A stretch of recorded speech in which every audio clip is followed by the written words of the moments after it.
Malaysia చరిత్రలోనే అత్యంత ఘోరమైన ప్రమాద ఘటన ఇది. తలుచుకుంటేనే ఒళ్ళు గగురు పొడుస్తుంది. కనుమరుగైన ఈ విమానంలో మొత్తం 227 మంది ప్రయాణికులతో పాటు 12 మంది సిబ్బంది కూడా ఉన్నట్టు అధికారులు తెలిపారు. శాటిలైట్ డేటా విశ్లేషణ ప్రకారం విమానం దక్షిణ హిందూ మహాసముద్రంలో పశ్చిమ ఆస్ట్రేలియా తీరంలో ఎక్కడో కూలిపోయి ఉండవచ్చు. అయితే 2 ప్రధాన శోధనలు ఎటువంటి ముఖ్యమైన ఫలితాలను ఇవ్వలేకపోయాయి. ప్రపంచంలోని భయంకర మిస్టరీల్లో MH370 విమానం కూడా ఒకటిగా నిలిచిపోయింది. దాదాపు 11 ఏళ్ల క్రితం 239 మంది ప్రయాణికులతో కౌలాలంపూర్ నుంచి బీజింగ్కు బయలుదేరిన విమానం జాడ ఇప్పటివరకు తెలియకుండానే పోయింది. 2014 మార్చి 8న దక్షిణ చైనా సముద్రం మీదుగా ప్రయాణిస్తున్న సమయంలో MH370 విమానం ఒక్కసారిగా మాయమైంది. ఆ తర్వాత అది ఎటు వెళ్లిందనే విషయం ఇప్పటికీ మిస్టరీగానే మారింది. ఆ తర్వాత ఎంత వెతికినా దాని ఆచూకీ ఒక్కరు కూడా కనిపెట్టలేకపోయారు. గాలింపు చర్యలకు ఎలాంటి ఫలితమూ దక్కలేదు. తాజాగా మరోసారి ఈ విమానాన్ని కనిపెట్టేందుకు కొత్త శోధనా సంస్థ రంగంలోకి దిగింది. దీంతో మళ్లీ ఈ మిస్టరీ విమానం పేరు వార్తల్లో నిలుస్తుంది. ఆ రోజు ఏం జరిగిందంటే, కౌలాలంపూర్ నుండి బీజింగ్కు బయలుదేరిన 40 నిమిషాల తర్వాత విమానం నుండి చివరి ప్రసారం జరిగింది. విమానం వియత్నామీస్ గగనతలంలోకి ప్రవేశించగానే captain Zaharie Ahmad Shah good night Malaysia 370 అని సంతకం చేశారు. ఆ తర్వాత కొద్దిసేపటికే దాని ట్రాన్స్పాండర్ ఆపివేయబడింది. అంటే ఇక దానిని సులభంగా ట్రాక్ చేయడం సాధ్యం కాదని అర్థం.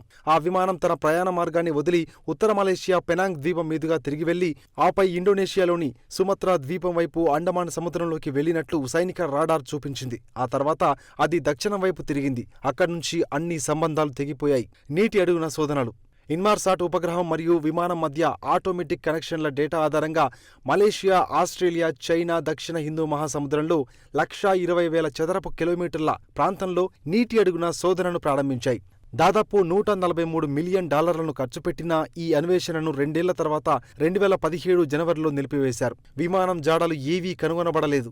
2018లో మలేషియా 3 నెలల శోధన కోసం అమెరికా అన్వేషణ సంస్థ ఓషన్ ఇన్ఫినిటీ నుండి నో డిలీట్ నో ఫీజ్ ఆఫర్ను అంగీకరించింది. అంటే విమానం దొరికితేనే కంపెనీకి డబ్బు లభిస్తుంది. ఆ శోధన అసలు లక్ష్య ప్రాంతానికి ఉత్తరాన 1,12,000 చదరపు కిలోమీటర్లు విస్తరించింది మరియు 2018 మేలో ముగిసింది. అయినా విమానం జాడ కనిపెట్టలేకపోయాయి.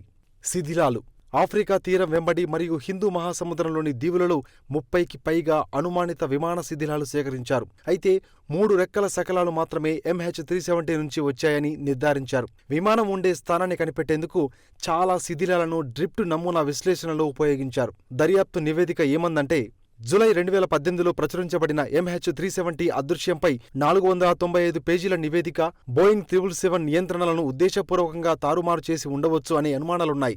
అయితే దానికి ఎవరు బాధ్యులో పరిశోధకులు గుర్తించలేకపోయారు. Kuala Lumpur, Ho Chi Minh City air traffic control కేంద్రాలు చేసిన తప్పులను కూడా ఈ నివేదిక హైలైట్ చేసింది. పునరావృతం కాకుండా ఉండడానికి సిఫార్సులు జారీ చేసింది. విమానం కూలిందా, కూల్చేశారా? MH370 కూలిపోయిన ప్రదేశాన్ని గుర్తించలేకపోవడం వెనక యాంత్రిక లోపం మాత్రమే ఉందా, లేదా విమానాన్ని ఎవరైనా గ్రహాంతరవాసులు అపహరించారా అనే అనుమానాలు కూడా అప్పట్లో వ్యక్తమయ్యాయి. రష్యన్ కుట్ర అని కూడా భావించారు. కొన్నేళ్ల కిందట మాత్రం విమానం పైలట్ చాలా అనుభవం ఉన్నవాడని, ఉద్దేశపూర్వకంగానే దానిని దారి మళ్లించి ఉంటాడనే వాదన కూడా తెరపైకి వచ్చింది. అయితే ఇందులో దేనికి సరైన ఆధారాలు లేవు. పైలట్ల మానసిక ఆరోగ్యంపై కూడా అనుమానాలు లేవన్నారు. మళ్లీ తెరపైకి MH370 పేరు. ఓషన్ ఇన్ఫినిటీ అనే ఓ శోధనా సంస్థ ఈ విమానాన్ని కనిపెట్టేందుకు రంగంలోకి దిగనున్నట్టు తెలుస్తోంది. ఈ మేరకు మలేషియా రవాణా మంత్రి డిసెంబర్లో ప్రకటించారు. ఈ విమానం జాడను గనుక ఈ సంస్థ కనిపెట్టగలిగితే $70 మిలియన్ల అందుకుంటారని తెలిపింది. ఈ వారం ఓషన్ ఇన్ఫినిటీ నౌక దక్షిణ హిందూ మహాసముద్రంలోకి ప్రవేశించినట్లు షిప్ ట్రాకింగ్ డేటా తెలుపుతుంది. దీంతో ఇప్పటికైనా ఈ విమానం జాడ తెలుస్తుందా అని అందరిలో ఉత్కంఠ మొదలైంది. కాంపిటేటివ్ ఎగ్జామ్స్కు ఉపయోగపడే జీకే కరెంట్ అఫైర్స్ని ఎప్పటికప్పుడు తెలుసుకునేందుకు మీ ఫోన్లో డైలీ బైట్స్ కరెంట్ అఫైర్స్ యాప్ను డౌన్లోడ్ చేసుకోండి. ఈ పోటీ ప్రపంచంలో నిరంతర అప్డేట్గా ఉండండి.